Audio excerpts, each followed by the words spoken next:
So many years ago, this was long before I met and married my husband Jamie, who I hope some of you might remember. I spent several weeks one summer traveling through northern BC with a partner who I probably should have broken up with months earlier.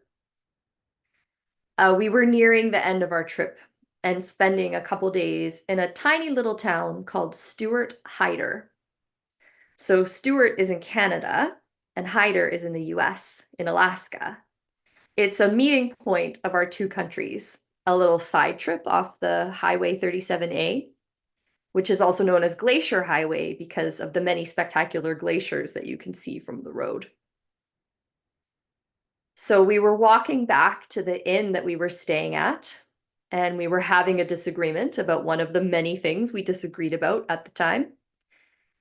When coming around the corner, right in front of our inn, we happened upon a rainbow that was hanging unusually low in the sky. It was the brightest rainbow I had ever seen.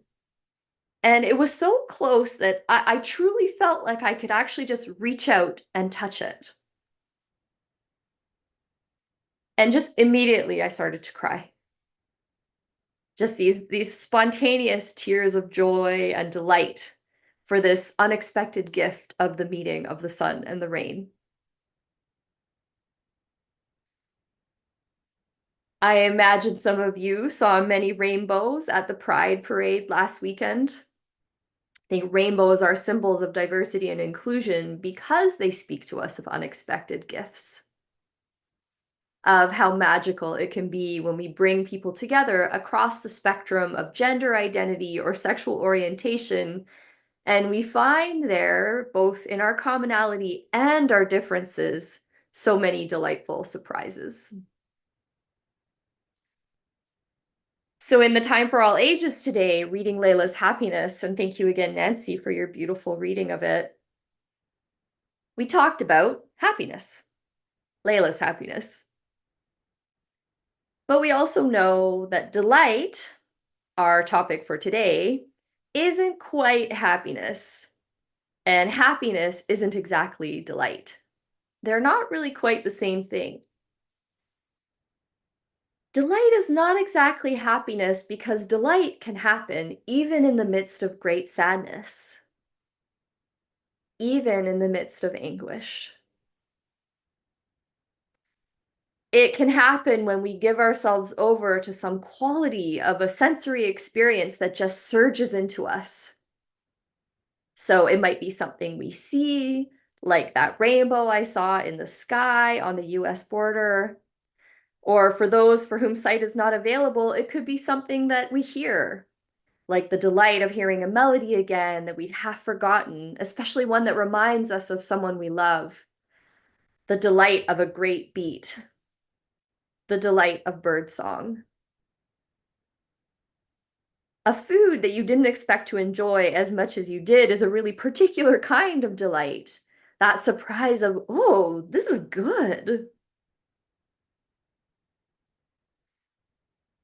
I wanted to speak about delight today to open our summer together because summer is so often a season of delights. A season when we make more time and space for things like dipping into cool water, or drinking lemonade, or picking berries. But like so many things in this time of polycrisis or meta-crisis, when there are so many interlocking crises from climate change to rising fascism to unprecedented levels of homelessness to drug poisoning, we may find that summer is changing. So some of you might remember that before I went to seminary, I was a climate justice activist. And now in my ministry, I combine that climate justice work with work on spiritual growth. So our third principle is Unitarian Universalists. So part of that work is that I host workshops on preparing mentally, spiritually, and physically for climate change and really for the polycrisis.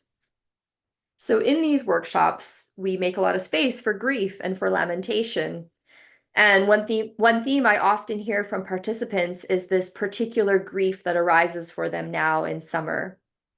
as a season that used to be one of easy delight and comfort changes to one where heat waves can be deadly and wildfire smoke can make being outdoors intolerable for many people. We often think of the winter as a tough season for unhoused people, but increasingly summer is the season that is more difficult to survive, as the Climate Atlas predicts that the number of heat waves will quadruple in Toronto between now and 2050. One of the biggest sources of vulnerability to extreme heat is social isolation, so not having a heat buddy who checks in on you when the temperature soars. A key question for all of us will be, how do we build solidarity? How do we build the kind of community connections that make us all more resilient to extreme weather? And what kind of unexpected delights might this connection across difference offer to us? If we can become more attentive to the magic of turning crisis into an opportunity to connect and to love more deeply.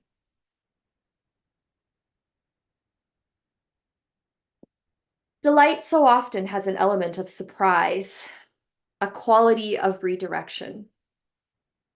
Redirection from the mundane and the ordinary to this kind of sudden clarity, this sudden sharpening of focus.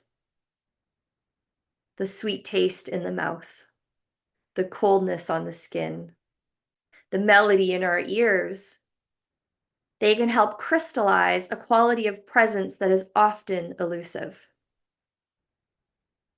May Sarton says, "The capacity for delight is the gift of paying attention." So in the reading from Annie Dillard that I just offered before this homily, Annie Dillard says about her walks through nature that although she follows the same path every day, the amount of delight she experiences varies dramatically. So one day she knows exactly where the killdeer nests. Another day she can't even remember her own name. She's so overcome.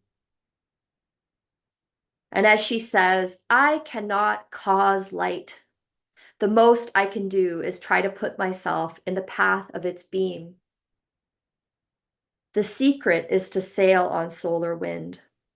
Hone and spread your spirit till you yourself are a sail, wetted, translucent, broadside to the merest puff."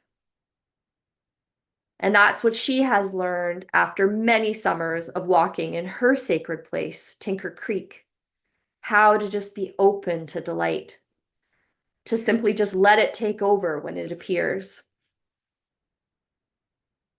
So I would never counsel anyone to try to force delight. Sometimes the mundane needs our attention. I have to admit that I sometimes spend many hours of my wild and precious life doing laundry. And sometimes we're in a grief that truly needs our attention more. So we can witness ourselves honestly if summer is changing from a season when delight felt natural to one in which we're experiencing more grief and anxiety. As Unitarians, we've been practicing this for years with our welcoming of joys and sorrows together. We're ahead of the curve when it comes to understanding that need to grow spiritually, to meet the challenge of living in a wider society and a culture that does not conform to our deepest values and aspirations. But the great beauty of delight is that the more you open yourself to it, the more you are also capable of grieving well. Your spirit is as broad as a sail, able to navigate the waves of grief, delight, anger, regret, fear, joy, without being toppled over by any of them. You pay careful attention to the wind, to the currents, to the stars, and you can sail onward to wherever your life is calling you to go. So one thing I've learned being a parent is that all the things that we think of as delightful to children actually are. Things like baubles and balloon animals and kites, rainbows, puppies, kittens, bunnies, roasting marshmallows, dandelion clocks, sprinklers to run in on hot summer days. All of these things really appeal to a child's capacity for openness to experience, to be just suffused with sensation. It's why we so often call it childlike wonder, or why we so closely associate the delightful with children. And it is why when we are with children, we have much to teach, but also much to learn. We live in a broken world. But as Jack Gilbert says, to make injustice the only measure of our attention is to praise the devil. Delight is a North Star as we navigate the waters of life. Delight is not frivolous. Delight is the point.